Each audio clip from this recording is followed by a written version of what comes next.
What's up? What's up? What's up?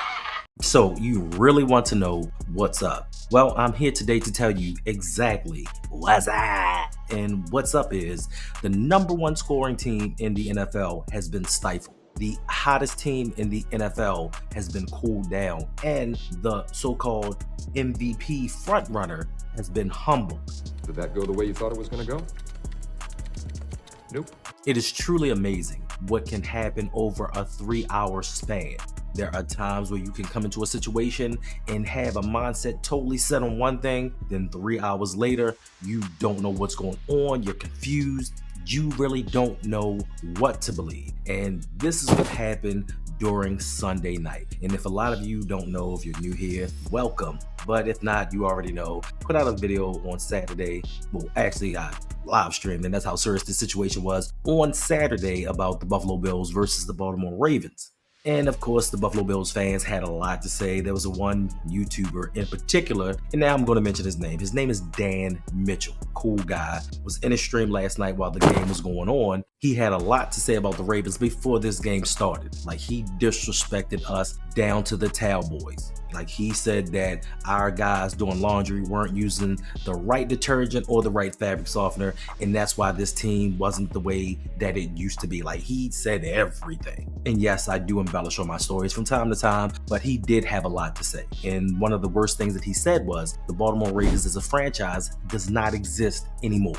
Like, that mystique that we used to have was gone. And last night during his stream, I'm here to say that he has been humbled in the best way possible.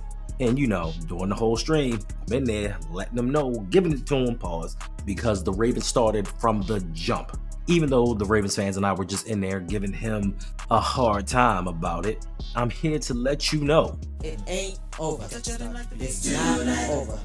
The party's not over. We are going to discuss this win a little bit more into detail. And for me, I cannot be more happy with what the Baltimore Ravens did. Yes, right now, the Ravens are only sitting at 2-2, but this could be the start of something real. The Baltimore Ravens were sitting at 2-2 in the 2019 season, albeit it happened in different ways, and then went on to win 12 straight games. Could it happen now?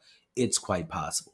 Anything is possible. It's a week-to-week league. Depending upon what your team does, it can happen. And for me, maybe this is the chance that the Ravens have, and they have turned that corner and actually realized what formula that they have that's going to actually win them games. And when we take a look back into last night's game, started strong. Bills got cocky, took the ball first. The Ravens defense stopped them, and on the first play from scrimmage, Derrick Henry took the ball and ran 87 yards for a touchdown. Now, when you come out in a game of this magnitude and you punch the opponent right in the mouth, they're sometimes stunned and shell-shocked, and they cannot recover from this. So this is a formula that I think the Ravens need to replicate going forward, where when we get in these games, let's not play around. Let's get in there, punch these dudes in the mouths, and just keep bringing it to them. And not only did Derrick Henry get going, the ground game as a whole just established themselves, and the Ravens took hold. If you look at each and every week of the season, the Baltimore Ravens rush for more and more yards. And this may have to be the identity going forward, with a couple of tweaks made in between here and there. Listen, I love it.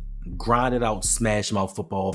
It is truly wonderful to see. Lamar's on the field. He's being efficient with the ball. And this may be the one thing that sparks that trend that helps the Baltimore Ravens reach that goal that we all want them to attain. There have to be a couple of things in there that are actually tweaked, because that 15 for 20 passing, 147 yards, cool. It'll work during the regular season.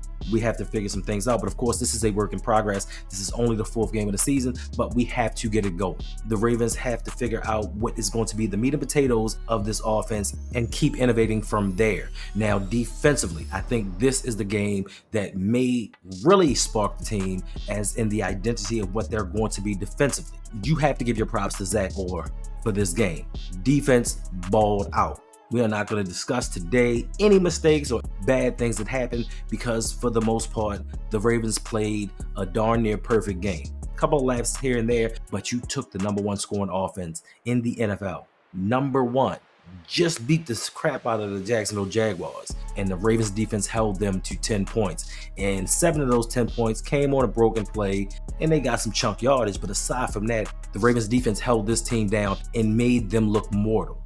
They took the MVP, or who Bills thought was the MVP, after 3 weeks, and made him look like an average quarterback.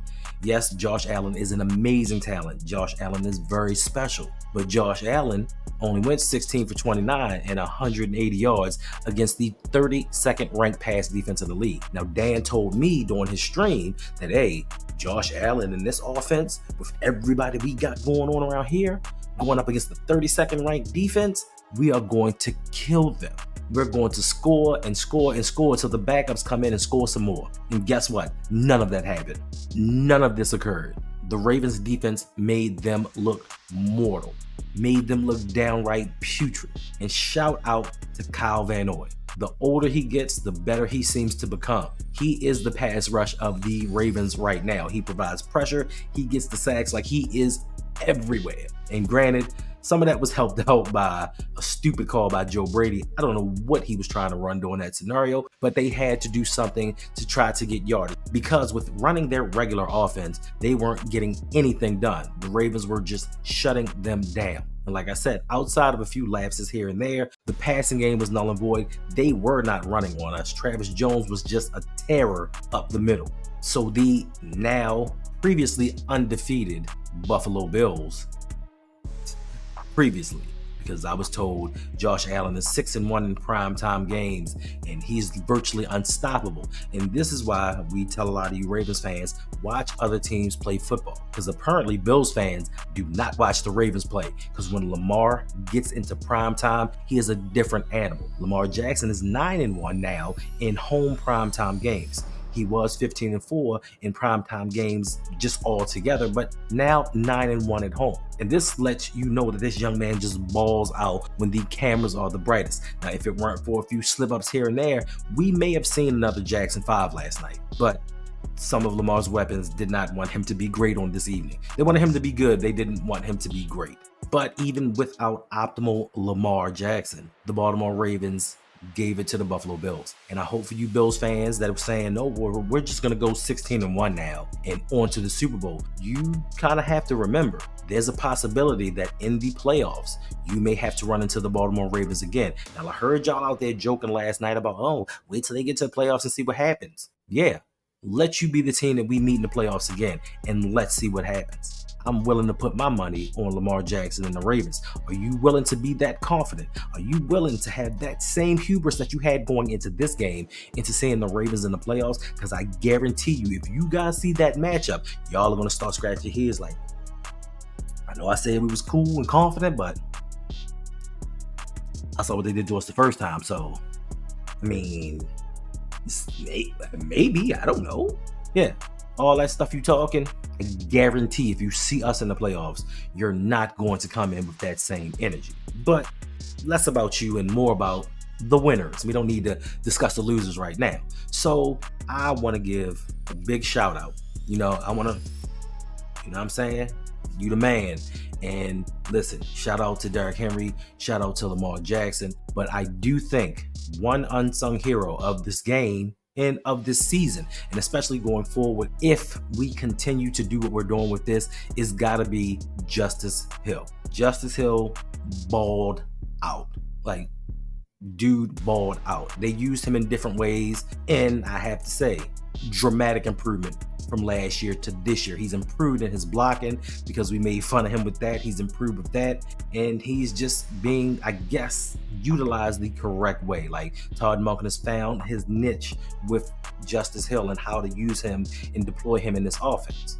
And last night, Hill had 4 rushes for 18 yards, 18 hard-fought yards, but it was him out of the backfield receiving where he did the most damage. He had 6 receptions for 78 yards and a touchdown, and one of those runs, I think, was a key third down where he picked up a first and he broke a few tackles. So it wasn't just like he was just running free. Like, he was making moves against defenders, helping the Ravens get first downs, continue with drives, and helped us to this win. So I just want to shout out Justice Hill and his contribution to this team this year. And if they can find other ways to utilize him more in the passing game, this team is going to be that much more dangerous. But for the Ravens' domination of Buffalo, I think it all started with Todd Monken and Zach Orr. I think the coordinators called the perfect games. I think with what the Ravens had going on, especially with a new collection of guys playing offensive line, they had to shuffle some things around with Andrew Voorhees being out. I think Todd Monken called a masterful game. I think Zach Orr did his thing, and he's finally,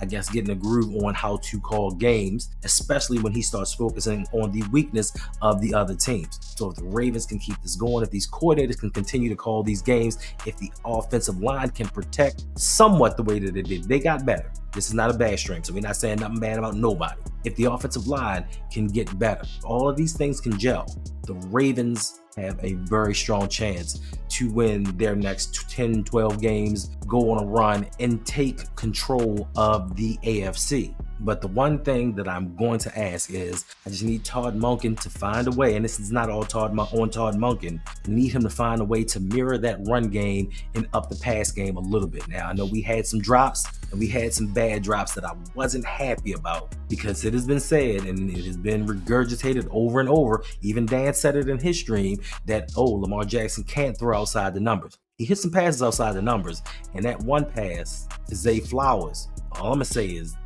yeah, he put it there.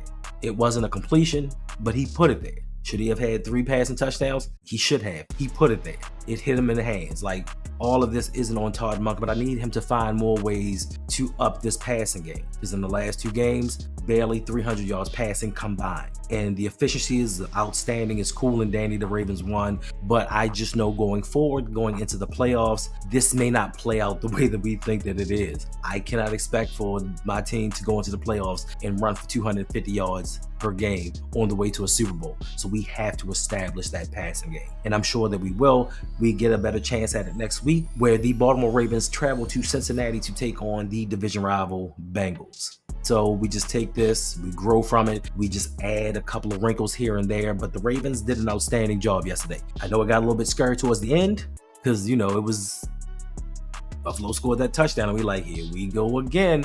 But the Baltimore Ravens defense went out there and squashed that. They killed all that noise. And I want to thank this team, because they saved me, because I talked cash money shit. Like, I was out there in these Twitter streets, I was out there online talking a lot of noise. Like, I was putting it out there because I knew my team had my back. And when it came down to it, they took care of business, so I can continue to do what I do, and that's talk shit straight like that. So we get all of today, this glorious rainy day, to celebrate this win, keep the good vibes going. Like, we get today to do all of this, and tomorrow, just like with the NFL, it is on to start thinking about the Cincinnati Bengals, the division rivals, the way to get the Ravens over 500 and shut down the talks of Lamar Jackson and Joe Burrow. Now, we have quieted most of the Josh Allen talkers. Like, yeah. A lot of them today on Twitter, they ain't got much to say. They're in hiding. I want the one dude that was like, Josh Allen had 4 touchdowns in the first quarter, and Lamar Jackson has 2 all season long. I want to see that guy. Because Lamar Jackson had 3 touchdowns last night, and Josh Allen had none. I got plenty of nothing, and nothing's plenty for me. 0. Where are you at now? Please, I need you to go on Twitter and reply, because I got some things to say to you, brother. But we've quieted them down. Now it's on to quiet down the Joe Burrows, the number 2 quarterback in the NFL. Joe Burrows this, Joe Burrows that, the Bengals. The Bengals fans are talking a lot of stuff for a team that just collected their first win and almost blew that versus the Carolina Panthers. So you guys can miss me with that. So, like I said, for me, after today, it is on to those hated Cincinnati Bengals, and just listen to all the nonsense that they have to spew and all the fake narratives that they're going to bring up, and how Lamar isn't this and how Lamar isn't that. We're going to listen to all of these things until it comes to game time and we put the Bengals in their place, because that's what you do to your little brother.